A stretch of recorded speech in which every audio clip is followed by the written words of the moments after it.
Hedge 2-3 जो buyer side के थे उनकी आज एक्टिवेट ही नहीं हुआ।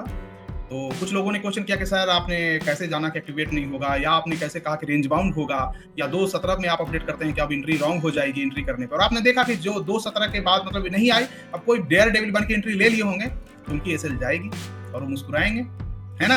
तो ट्रेड ना लेना भी ट्रेड लेना होता है, no position is always a position. तो ये इस तरह की हेज डिजाइन की गई है ना कि आपको गलत ट्रेड में इजिली एंट्री ही नहीं होने देगा।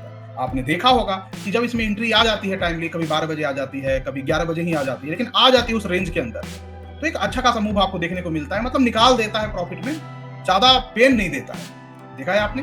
लेकिन इस बार 2.17 तक नहीं आई, तो इसका मतलब क्या था कि ये रेंज बाउंड है। अब रेंज बाउंड क्यों है इसको जानते हैं। पहला तो पहले 1 घंटे का ट्रेड, पहली 1 घंटे की ट्रेड जब आप जाकर देखोगे तो कैंडल क्या बनी है, स्पिनिंग टॉप टाइप बनी है, जाकर देख लो।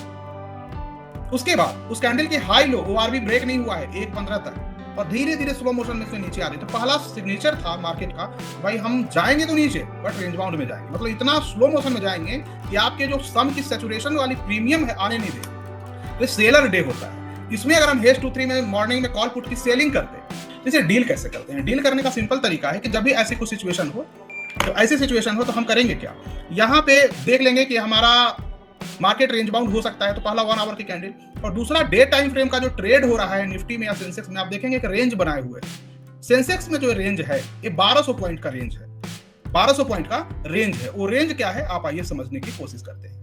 सेंसेक्स की जो हमारी रेंज बनी है, डे टाइम फ्रेम का चार्ट लगाएंगे, ऊपर की तरफ 85,170, 85,170, और नीचे की तरफ 83,900, मतलब 83,900 से लेकर 85,170 तक का जो रेंज है सेंसेक्स का, लगभग 1200-1300 पॉइंट का। जब तक इस रेंज में ट्रेड कर रहा है और रेंज के अपर लेवल पे सेलिंग नहीं आती है और लोअर लेवल पे बाइंग नहीं आती है, मतलब एक्सपायरी के दिन अगर, तो वहां पे आपको ट्रेंडिंग मूव दिखाने की कोशिश करेगा। मिड में कहीं भी ट्रेड करेगा ओपनिंग लेके तो रेंज बाउंड बना देती है जब भी ऐसे माहौल में ट्रेड होता है। तो ये दूसरा सिग्नेचर होता है बाजार का कि ये रेंज बाउंड हो सकता है।